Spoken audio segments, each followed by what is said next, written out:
warahmatullahi wabarakatuh. Waalaikumsalam. Salam sejahtera untuk kita semua dan salam bahagia.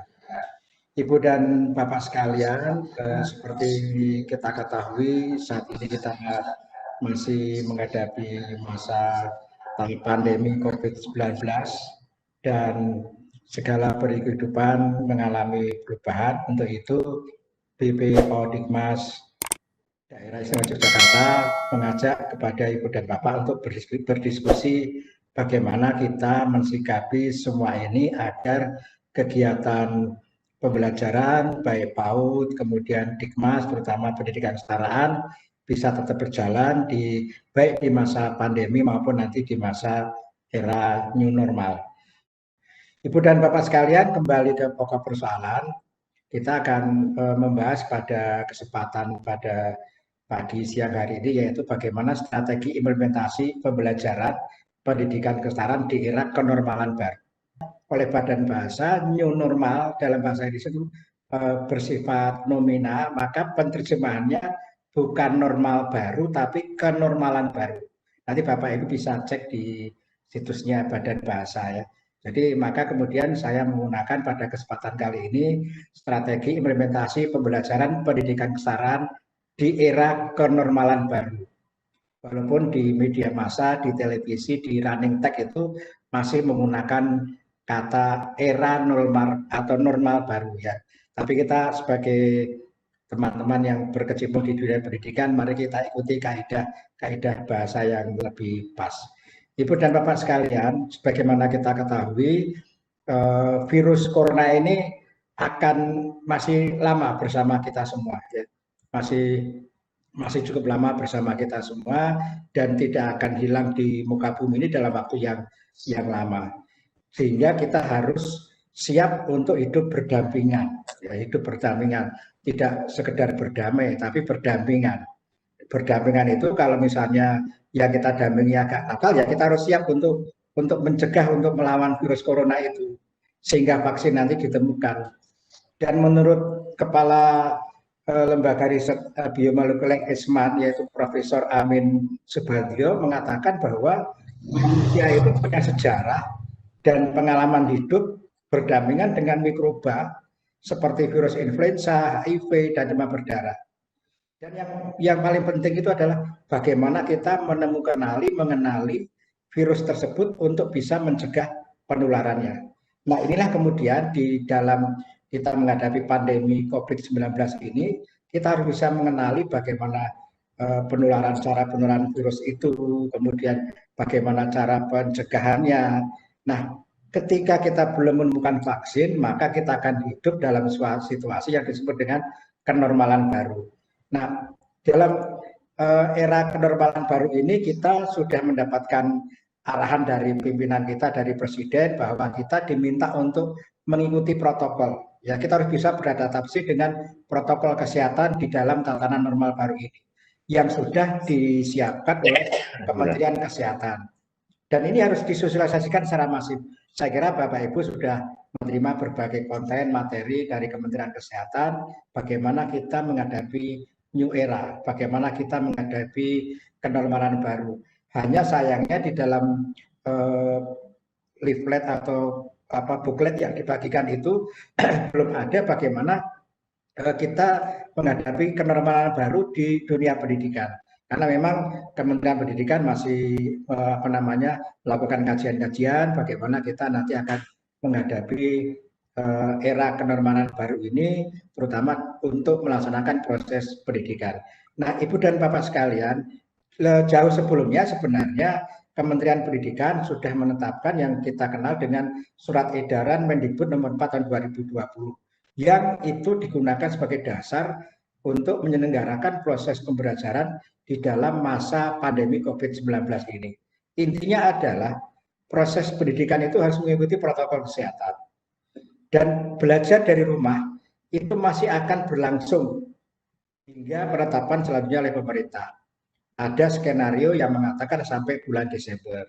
Kemudian ada masukan-masukan dari para ahli kepada Kementerian Pendidikan dan Kebudayaan agar tahun ajaran ditunda sampai Desember Januari tahun ajaran baru. Tapi sikap Kementerian Pendidikan dan Kebudayaan sudah tegas bahwa tahun ajaran baru dimulai tanggal 13 Juli 2020. Itu sudah clear. Ya, tahun ajaran baru dimulai bulan Juli. Hanya berbeda antara tahun ajaran baru dimulai dengan siswa masuk sekolah, termasuk pendidikan kesetaraan, mulai masuk di PKB atau di SKB. Di antara mulainya tahun ajaran baru dengan mulainya anak ditarik masuk sekolah atau warga belajar paket B masuk sekolah itu berbeda. Tetap ada skenario bagaimana agar anak-anak itu tidak menjadi korban pandemi COVID-19. Kemudian sehingga proses pembelajaran tetap dilakukan belajar dari rumah sampai pemerintah menetapkan. Nah, ini kita tunggu saja. Kita tunggu mana daerah-daerah mana yang boleh melaksanakan pembelajaran masuk sekolah dan daerah mana yang harus tetap belajar dari rumah. Nah, kita asumsikan misalnya sampai bulan Desember itu pemerintah masih menetapkan pembelajaran dari rumah. Bagaimana strategi pembelajaran di pendidikan kesetaraan? Ini kan waktu yang masih rentangnya cukup lama ya kan? Rentangnya masih cukup lama. Ibu dan Bapak sekalian, sebenarnya di pendidikan kesetaraan itu kan sudah diatur dalam kurikulum 2013. Kita menggunakan modul sebagai delivery system pembelajarannya. Jadi pendidikan kesetaraan itu di kurikulum 13 menggunakan modul sebagai delivery system pembelajarannya. Nah, modul itu kalau Bapak Ibu cermati, modul itu didesain untuk belajar mandiri. Jadi sangat naif kalau sudah ada Bapak Ibu menggunakan modul, tapi kemudian tutor mengajar, ya, tutor mengajar ini sangat naif sekali. Sehingga sebenarnya modul itu bisa digunakan untuk belajar luar jaringan, tidak harus daring. Kita ketahui yang namanya pembelajaran jarak jauh itu kan ada dua. Satu menggunakan moda daring, menggunakan internet, kemudian bisa WA, bisa Google Classroom, bisa pertemuan tatap muka virtual seperti ini. Itu pembelajaran jarak jauh menggunakan moda dalam jaringan. Kemudian bisa juga menggunakan luar jaringan. Nah, bisa menggunakan VCD, kemudian menggunakan televisi, menggunakan modul, buku-buku teks, dan juga yang kita lupa salah satu mode pembelajaran luar jaringan ini adalah modul. Dan modul itu sudah disiapkan oleh pemerintah, oleh Kementerian Pendidikan dan Kebudayaan. Dalam pendidikan kesetaraan, sekali lagi saya ulangi, modul sebagai delivery sistem pembelajarannya. Ini salah satu contoh modul ya. Nah, sebentar nanti di slide berikutnya. Jadi pembelajaran berbasis modul ini sangat bisa digunakan selama wabah pandemi COVID-19 dan nanti di era kenormalan baru. Itu sangat bisa digunakan. Dan seharusnya pendidikan kesetaraan lah yang sangat siap menghadapi pandemi COVID-19 dan era kenormalan baru. Jika pembelajaran modul dilaksanakan dengan murni dan konsekuen. Ya, sekali lagi dengan murni dan konsekuen. Atau mungkin kita ringkas saja jika pembelajaran modul dilakukan dengan konsekuen. Yaitu dengan strategi belajar bisa belajar mandiri penuh menggunakan modul atau blended learning. Dengan mandiri dari anak peserta didik belajar modul itu kemudian di blended dengan tatap muka atau tutorial secara daring atau virtual. Ini namanya blended learning. Ya, nah, tapi nanti kan ada kelemahan, ada kelebihannya kalau kita menggunakan strategi belajar mandiri penuh bagaimana, menggunakan blended learning bagaimana. Jadi sebenarnya kita itu sangat siap menghadapi pandemi COVID-19 dan nanti di era kenormalan baru pendidikan kesetaraan paling siap jika kita konsekuen mengimplementasikan pembelajaran berbasis modul ini. Kita lihat contohnya ini. Ini contoh modul pendidikan kesetaraan paket C mata pelajaran bahasa Indonesia. Coba kita lihat kalimat-kalimat yang ada di dalam modul ini. Untuk mencapai tujuan belajar yang diharapkan, Anda harus membaca materi pelajaran secara seksama dan jangan merasa segan atau malu untuk mempelajari berulang-ulang. Jadi pesan di modul itu peserta didik itu disuruh belajar mandiri, disuruh membaca. Nah, yang terjadi adalah, yang lebih banyak terjadi adalah kemudian tutor mengajar materi bagaimana memahami isi teks laporan hasil observasi. Bukan peserta didik itu diminta untuk mempelajari modulnya kemudian mengadakan tanya jawab.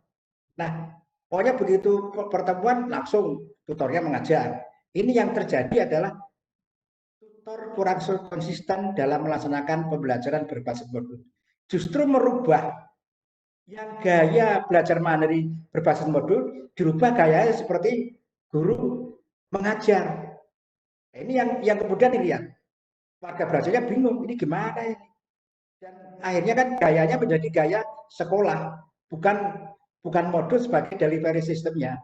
Tapi ini juga ada persoalan. Nanti Pak Petrus akan membahas bagaimana kita menguatkan kemampuan motivasi literasi membaca, menguatkan motivasi belajar. Nah, ini yang kita harus bangun, bagaimana peserta didik itu bisa belajar dari modul. Dan modul ini semuanya disusun seperti itu, Ibu dan Bapak sekalian. Jadi justru jangan merubah modul ini menjadi polanya pembelajaran, tatap muka, mengajar. Tapi bagaimana kita desain agar ada satu, mungkin belajar mandiri penuh. Belajar mandiri penuh. Yang kedua, blended learning. Blended learning itu antara mandiri dan tatap muka atau tutorial. Bagaimana caranya? Nah, kuncinya adalah ikro, baca. Baca apa? Satu, baca modulnya. Yang kedua, baca silabus. Karena kita sering tidak melakukan ini, Bu dan Bapak sekalian. Ya, kita harus apa namanya mempelajari konteks kurikulumnya seperti apa, modulnya seperti apa, silabusnya seperti apa. Nah, sehingga Bapak Ibu kita pahami kalau kita melakukan pembelajaran dengan tatap muka, maka itu akan melanggar melanggar protokol kesehatan di era new normal.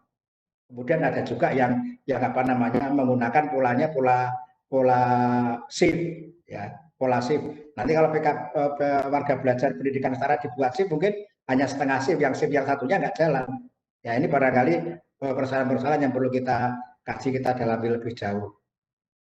Sehingga kalau kita menggunakan pembelajaran, jika kita menggunakan pembelajaran tatap muka dengan daring, juga mengalami kendala. Jadi ada dua persoalan.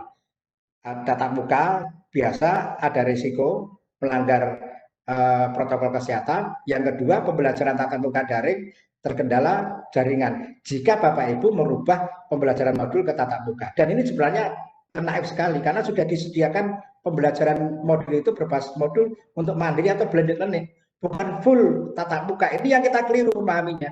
Karena selama ini kan malah bangga kalau peserta didik itu dikumpulkan tatap muka di PKBM, di SKB. Tapi kita lupa pembelajaran berbasis modul itu didesain seperti itu sebenarnya. Jadi solusinya adalah bagaimana kita menerapkan pembelajaran modul secara konsekuen, ya, secara konsekuen di era kenormalan baru itu. Strategi implementasi pembelajaran pendidikan sana sebenarnya jawabannya sederhana, kembali ke hitoh kita sebagai pendidikan setara yang menggunakan modul sebagai delivery sistem pembelajaran. Itu kembali ke hitoh itu sebenarnya. Maka kita menerapkan pembelajaran berbasis modul secara konsekuen, baik melalui belajar mandiri penuh atau blended learning. Blended learning antara mandiri dan tatap muka. Secara daring tentunya. Karena tadi sudah saya sebutkan, kalau tatap muka biasa akan melanggar protokol kesehatan, maka digunakan daring. Maka ini kita lihat situasinya Ibu dan Bapak sekalian. Nah, ini bagaimana kita mendesain pembelajarannya? Mendesain pembelajarannya tadi saya sudah singgung. Kata kuncinya itu kita adalah ikro, baca. Baca apa? Satu, baca modulnya. Dua, baca silabusnya. Di situ akan kita temukan jawabannya. Bagaimana kita mengimplementasikan pembelajaran berbasis modul. Kita ambil contoh tadi adalah mata pelajaran bahasa Indonesia. Pertama kita cermati silabusnya. Kita cermati modulnya. Mau cermati modulnya dulu juga bisa, cermati silabusnya dulu juga bisa. Tapi yang paling baik cermati dulu silabusnya agar paham mau dibawa kemana proses pembelajaran ini. Dengan cara kita mencermati rumusan kompetensi dasar, rumusan indikator, kemudian materi pokoknya, dan kegiatan pembelajaran.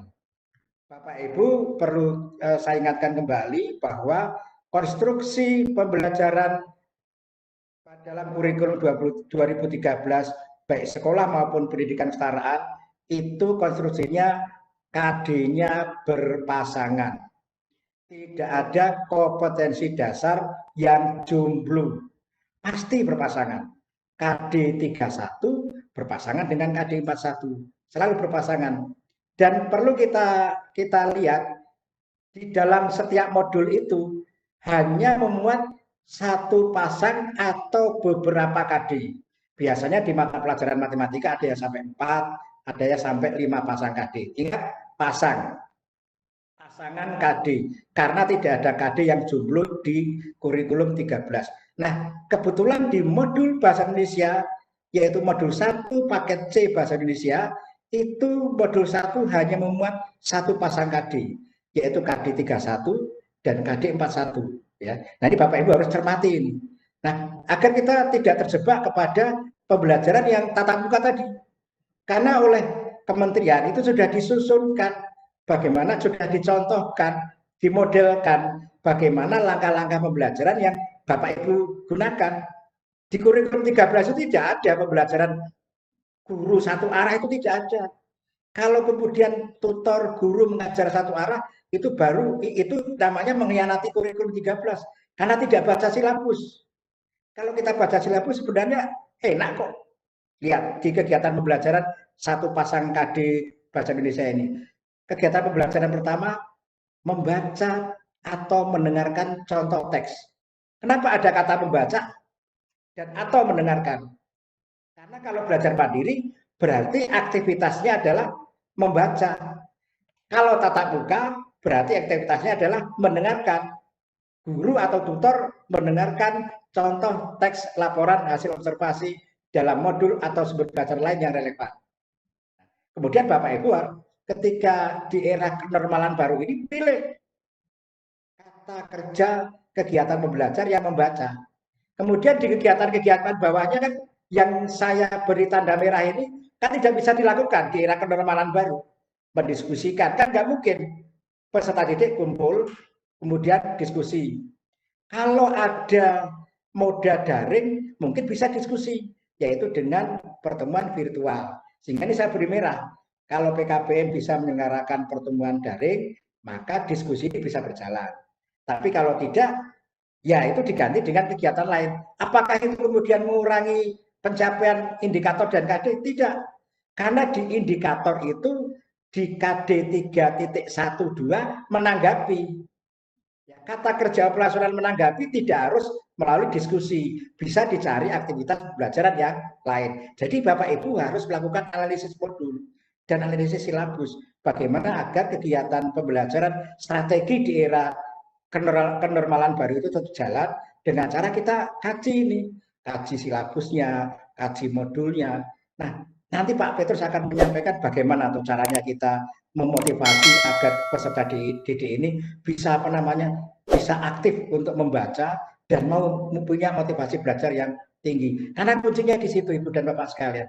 Kita sudah merancang kegiatan belajar yang baik, tapi warga belajar motivasinya rendah, itu kan akan menjadi persoalan. Nah, kemudian yang berikutnya Bapak Ibu setelah menyesuaikan kegiatan pembelajaran, kemudian akan tentukan apakah belajar ini secara mandiri penuh atau blended, ya, mandiri penuh atau blended. Nah, kemudian jangan lupa harus ada tagihan dan ujian modul. Nah, tagihan dan ujian modul itu bisa dilakukan dengan cara daring. Nah, jika daring tidak bisa, bagaimana?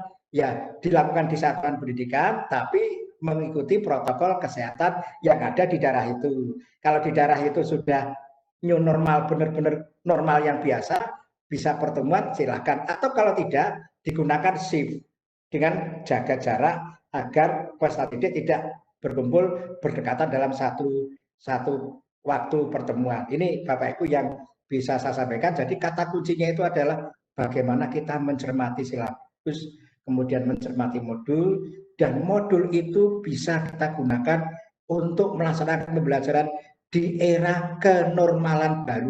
Sangat bisa. Ya. Tinggal kata kuncinya bagaimana kita memotivasi. Nah, ini kendalanya Ibu dan Bapak sekalian. Satu, ketika kita belajar mandiri, tingkat literasi warga belajar kan rendah. Jangankan warga belajar, kadang-kadang tutorial juga masih rendah tingkat literasinya, silabus nggak dibaca, modul nggak dibaca, tahu-tahu pengennya kegiatannya tatap muka. Padahal kalau tatap muka belajar biasa itu dengan menggunakan modul harus merubah silabus itu. Nggak cocok itu silabusnya. Tadi kan kita lihat, apakah kalau misalnya dengan tatap muka kan nggak begitu cocok dengan silabus ini. Ya bisa mendengarkan, kemudian mendiskusikan. Tapi kadang-kadang aktivitas diskusi tidak dijalankan. Aktivitas menentukan isi topik nggak dijalankan. Ini Bapak Ibu yang barangkali kita perlu perbaiki aktivitas pembelajaran kita sudah ada kok di dokumen-dokumen yang ada di kementerian, di secara daring, kemudian di blog saya, dan banyak itu yang mengupload dokumen silabus pendidikan STARAN. Ingat, cari yang pendidikan STARAN, jangan cari yang sekolah, agak berbeda. Ada beberapa perbedaan dalam kegiatan langkah-langkah pembelajaran. Jadi kita tidak perlu repot-repot ini membuat silabus di kurikulum 13, sudah disediakan, kita tinggal menganalisis, menyandingkan antara silabus dan modul, kemudian menyesuaikan dengan kegiatan belajar sesuai dengan protokol kesehatan yang ada di era kenormalan baru. Kemudian yang berikutnya, kendalanya di belajar mandiri adalah motivasi belajar. Nanti Pak Petrus akan mengupas bagaimana motivasi belajar. Nah, juga yang berikutnya adalah intensitas pendampingan, yang ini barangkali juga tidak bisa intens kalau menggunakan belajar mandiri. Karena kan tutor tidak berada di tengah-tengah warga belajar, tapi tutor hanya mendampingi dari jauh. Jika ada moda daring, ada WhatsApp, ada Vicon, itu bisalah tutor melakukan pendampingan secara lebih intensif. Tapi kadang-kadang kan kalau kita menggunakan blended learning dengan daring, itu kendalanya satu, di jaringan. Kemudian jaringan ada, perangkat nggak punya. Kan semua warga belajar belum tentu punya perangkat. Dan juga yang ketiga adalah paket data internet. Terima kasih.